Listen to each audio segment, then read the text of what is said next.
So now we are being recorded. And so how are you all doing? Everybody good?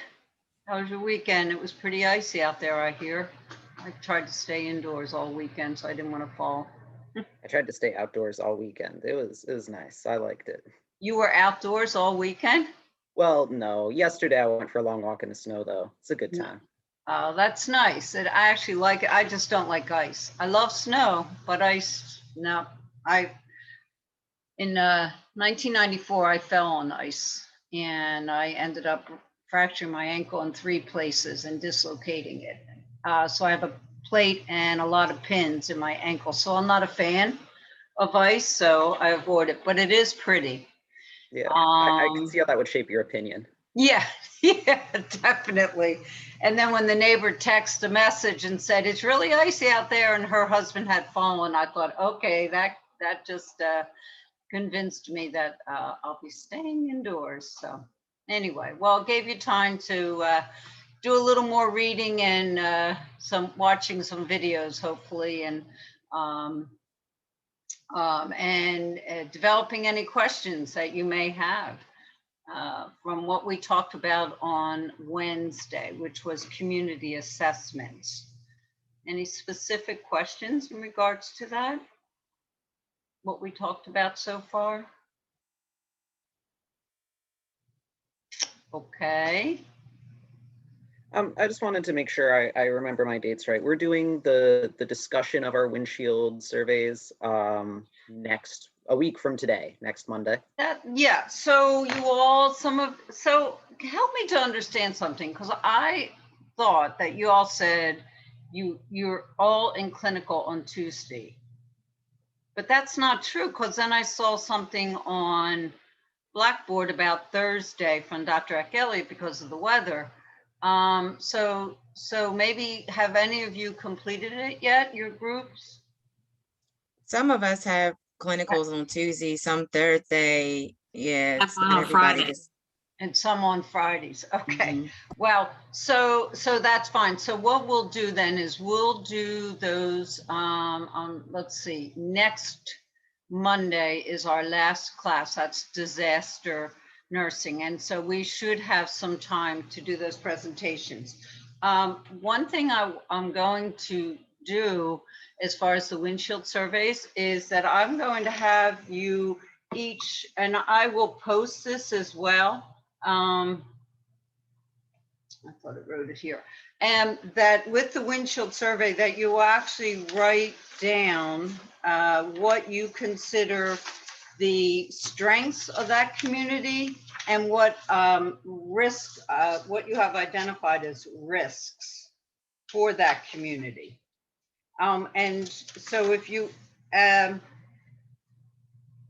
you do that, what we'll do with your presentations is we'll talk about differences on what some of you may have seen as risks and some of you, saw as strengths, and compare and contrast what you saw. So here's my question. When you do your windshield surveys, are you doing them together, or you're each individually doing them and then coming together as a group for your presentation? Well, what my group had discussed doing, and I'm in the clinical group that has Tuesdays. That's me, Princess, Mackenzie, and Sierra.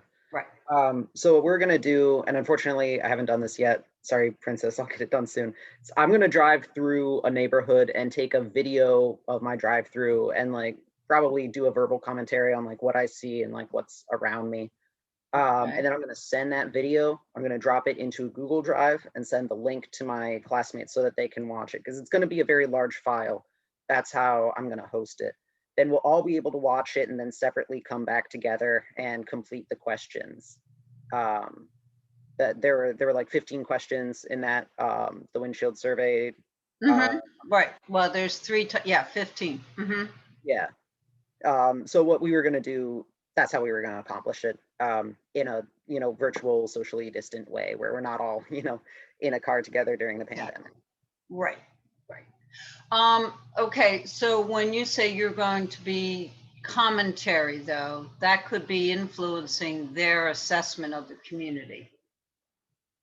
Right? So I mean, I think that's fine. Is it, are you doing it for everybody because the rest of you don't have access to transportation to drive through the neighborhood? What is the thinking behind doing it that way? I mean, I just take long drives through Baltimore County for fun.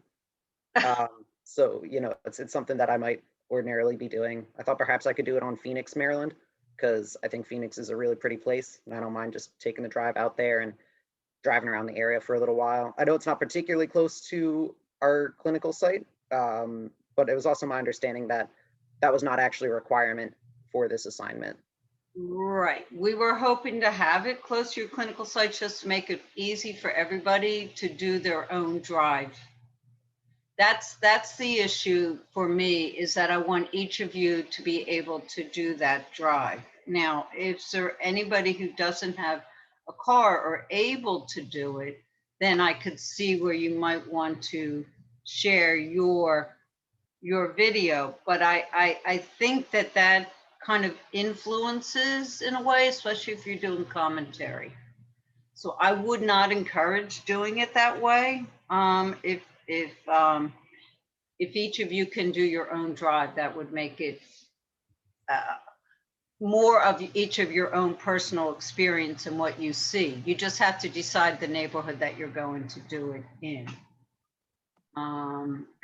We do have one person that's not driving, and I wasn't sure or remember what, you know, what inspired one person to drive, but we were all fine with it, because even watching a video of the area, even though he's talking, we still all might pick up on a different, have a different perspective of what we see. So there is somebody in your group that doesn't drive. I think I remember that was a comment. So let's, okay, if you keep your commentary to a minimum, okay? Because I mean, I'm not sure what kinds of things you're gonna, do you know what your commentary would be? No, I mean, I could also just drive around in silence, you know, but of course that does, it's limiting certainly in a way, because, you know, people aren't in the car, like able to turn their head freely and get like, you know, that 360 awareness of what's around you. So it was my thought that maybe I could just, you know, say things like, oh, you know, and there's a school that I'm driving by right now, you know, or like, here's the fire station in the neighborhood up on the right. You know, that's sort of what I was imagining, not trying to like answer the questions to the windshield. Gotcha. But I do understand how it is a limitation for people not to be driving through the neighborhood themselves. And yeah, the fact that one of our group members doesn't have a car was a consideration. Yes. Yeah, definitely. That is a consideration if someone is not, doesn't have the means to be able to drive through or doesn't have the car. So that's fine if you're basically just pointing out things. I would encourage the rest of you, though, to decide on your neighborhood and each of you do the drive, because I want you each, and I'll post again this little extra that I want you to do your windshield surveys and then compare and contrast what you see as risks and benefits of that neighborhood. What are some positives and what areas you think are more concerning? So, okay, yep, and we'll present them next Monday, right? Okay, because next Monday is our final class. And then we have our simulation, and then the following Monday. So 2 weeks from today is the exam. Okay. All righty. So I will post that. Okay. All right. So anything else? Any comments, questions as far as class 1? Anything you need clarified while we're all together? Okay. So second class was all about the role of the community nurse and the different settings that the community nurse practices in. So what are some of the roles of a community-based nurse? School nurse. I'm sorry? School nurse. School nurse, okay. And, all right, so that's a setting. So what would be some of the roles in addition? So the school nurse, what are some of the roles of the school nurse? What does the school nurse do? What are some of the activities that a school nurse does? Health teaching and promotion, screenings, counseling, case management. Okay, all right. What other roles? What other Don't they give the, oh, you said the school nurse, don't they give flu vaccines to the students if they opt for it? My daughter's school nurse does it. They give They the, do? Okay. mhm. So the school nurses are vaccinating? I know they keep records of all vaccines. Yeah, they do. Okay, okay. All right. What else? What other settings are there in community nursing? Parish nursing. Parish nursing. So talk to me a little bit about a parish nurse, Christian. So they're more faith-based, and they're not necessarily doing the same roles as you would see a nurse do in a hospital. They don't do anything that requires a doctor's order, like wound care, Right. administering meds. And why is that? The way that I understood it, it was, so I think you said it was not insurance based. Right. Well, it's definitely not insurance based, but yep, that's true. Insurance does not reimburse for parish nurses to go out into someone's home, like a home care nurse. Right. But And there's another reason. I guess just the setting or the background, how it's faith-based, not necessarily, yeah, I don't know. Not medical based, but what is it that guides us in whatever setting we work in? It's because Doctor's orders. the doctor. The orders, but the doctor, if we have orders, but there's It's You're talking the, about evidence-based practice? no. it's The the, healthcare policies. Policies are important, but what about the scope yeah, scope of the practice, right? And your standards. So each of those different settings has specific standards and scope of practice of what that nurse is allowed to do in that setting. So those are called scope of practice. Okay. And that's important to know. And you can get that information from the Board of Nursing. What is the scope of the standards and the scope of practice in each of those different settings? Okay, and that's really what protects you legally, because if you do something that's outside of your scope of practice in that setting, you could be liable for that. So you don't want to, so you have to make sure that you stay within what is permitted in that particular setting under your standards and scope of practice. Okay, so that's an important element. What are some, yes? About that type of nursing, I just want to be clear, but they are educated and registered nurses. It's just in that particular setting, that's all that they can do. That is correct. They are registered nurses. They can practice in any of these community settings as a registered nurse, but in each of the different settings, there may be different standards and scope of what they are permitted to do in that practice. How are they employed? Like, are they employed under the church? Like, how are patients referred to a parish nurse? Like, where are they getting this, where are they getting these type of nurses from? So they are employed by the churches. They actually work they're hired, and actually so it used to all be volunteer, but I believe now there are some paid positions for parish nurses.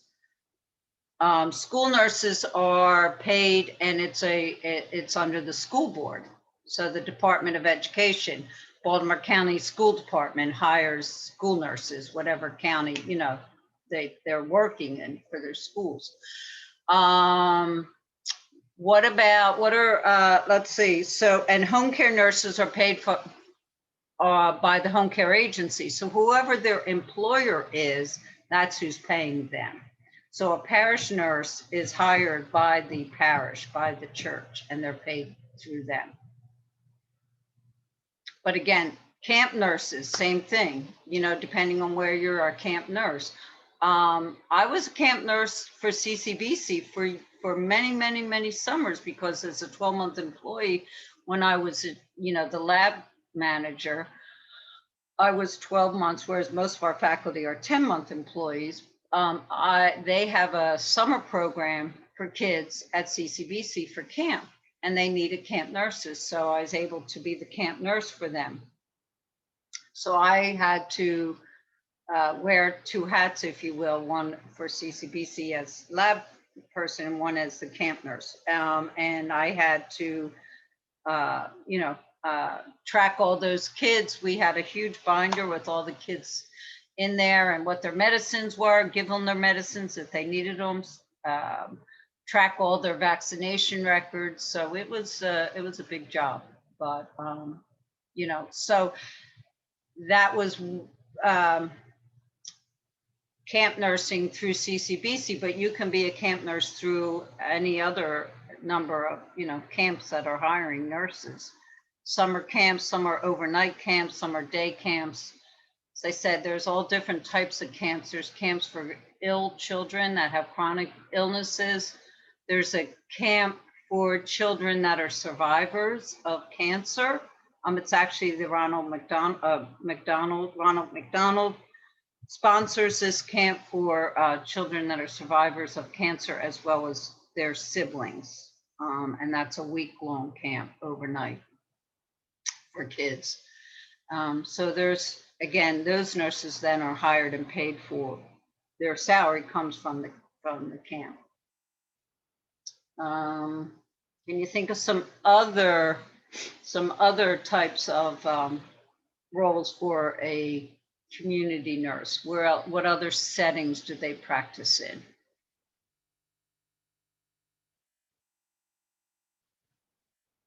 In the home?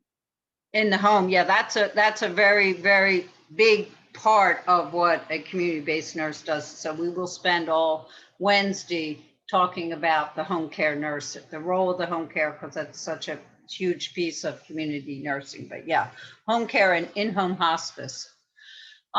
Nurses work in clinics, right? They work in doctors' offices. Nurses work in homeless shelters. Nurses work in occupational health nurses. They work in factories and places of business. Employee health is a community-based nurse. So there's one element of these roles that they all have in common. And what is the focus of community? And I think, Chuck, you may have said it already. Health what? Disparity. Health promotion. Health promotion. Health education and health promotion. That's really the whole crux of what a community nurse is about. It's teaching people self-care, how to manage their own health, whether it's before somebody develops a disease, which would be primary prevention. School nurses do primary and secondary through their screenings. Home care nurses mostly are working with people with chronic illnesses, so they're doing tertiary teaching. But it's all about health promotion and health education. So that is a goal, or an element of community nursing and these roles that is common amongst all of them. Okay, so just be sure you understand the different roles of the community nurse, and the different settings that they work in. Okay. Okay. So, any other thoughts or questions about that? There are some other, a big one. And this is a really important role for a community nurse. I showed you in the PowerPoints at least 4 different community settings, didn't I? Nurse-led community centers. I showed you the Julia House, the one in Philadelphia, LaSalle University, which is where I actually got my master's in public health, and I worked through one of those centers. The St. Paul's Center in West Baltimore. There was a picture of the Lillian Wald Settlement, Henry Street Settlement House. What all of those they have something in common. One, they're run by nurses. Okay, they're nurse-led community centers. Some of them are partnerships with other schools, like the Julia House, which is Hopkins Medicine and School of Public Health. But they're in neighborhoods that typically are people with more of the vulnerable populations, right? And health disparities. They're in neighborhoods where access to care is harder for people to get. So they have these centers where these nurses can actually reach out to the community to improve the overall health of that community. So nurse-led centers. And again, their pay comes through those centers. There are volunteers also in all of these settings, but they work in these community centers. And oftentimes they partner with other, like I said, the School of Public Health, medical schools. A lot of these centers have nursing students that go to them. I would love if we could get you guys, our CCBC nursing students to participate in some of these nurse centers, but most of them are affiliated with universities, so it's a little harder for us to get in there. But they are a very valuable part of identifying needs and helping people in these communities that otherwise would not get good access to care. Okay, so that's an important one as well. They're all important, but I'm just pointing out some of the differences. The nurse-led health centers, they're really working with people that have disparities and are vulnerable populations to begin with. And so they're in areas where they can meet the needs of the community straight on right there. Okay. Let's see. What is, okay. Any other questions, thoughts about the actual settings and roles of the community-based nurse that we talked about so far? I just have one. Are jails considered community-based nursing too? What do you think? I don't really know exactly all that the nurses do inside the jail. Mm-hmm. So I'm assuming promotions since it's such a big population. Mm-hmm. Yes, it is. So think about it this way. Any place where a nurse practices outside of the hospital setting, that is considered a community role, a community-based setting. Okay, so that would include jails. Nurses in jails are responsible for medications, education. So what is another commonality among all of these different settings is that the community nurse is educating, because they're promoting healthy behaviors and ways to prevent further exacerbation of illnesses. So in the jails, I'm sure that they're also involved in making sure that people have vaccinations. One of the problems with some of these settings is they're congregate settings where there's a lot of people that are living in the area. So for instance, homeless shelters is an example of congregate settings. Any kind of rehabilitative facilities where people may go for drug rehab or any other type of group living type situations. There would be nurses involved. And think about, the second half of this class was about infectious diseases, right? What is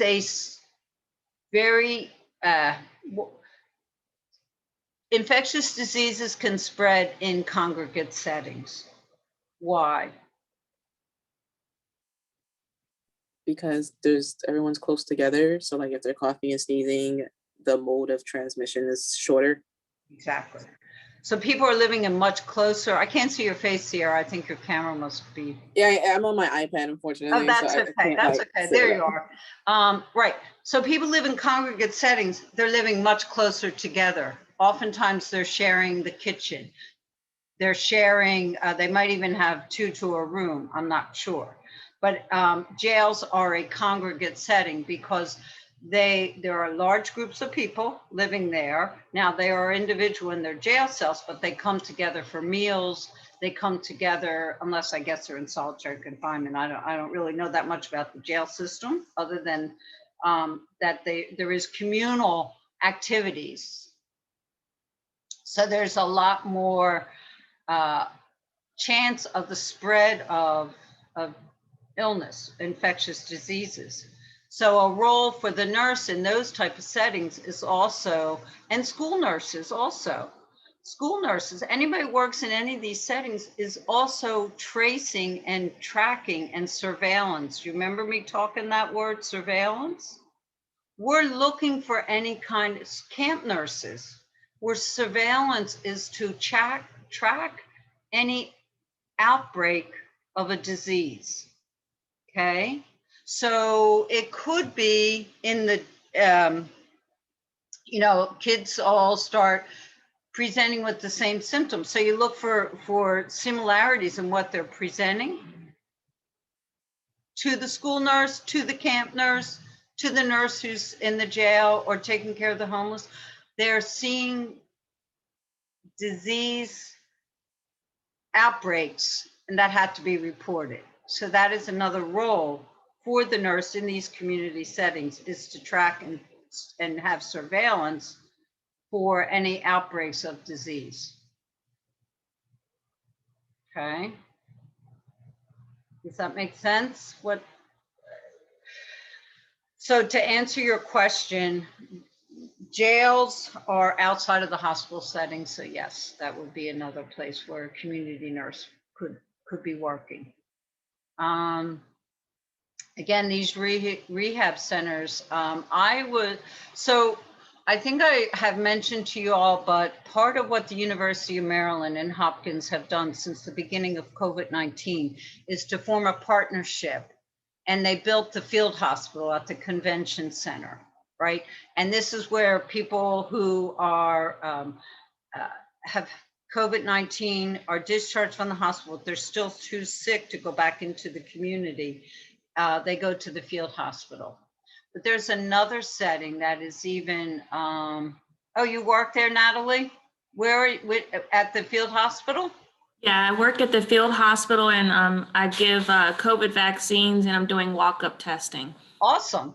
Then I'm surprised I haven't seen you. Actually, I haven't been there since December, but Yeah, I work, oh, you've worked there before? Oh yeah, I'll go back as soon as I'm done teaching. Oh, wow. Yeah, Yeah, I do that part-time. I mean, I retired and then COVID happened, and so it was perfect. I was able to, so I can be home when I need to be at school. Oh, wow. I'm gonna Wait, my connection has become unstable. Hold on, I don't know why. Can you guys hear me? This is me made the University of Maryland website.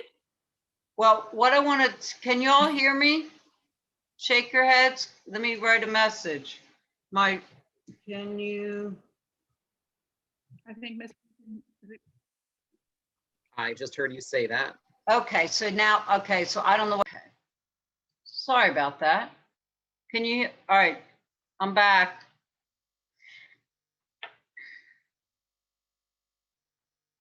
Can you guys hear me?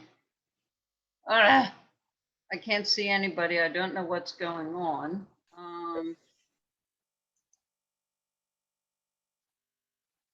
Hello?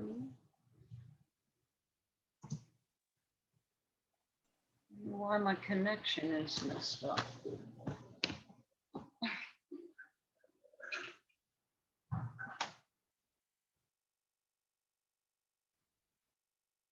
Ladies and gentlemen.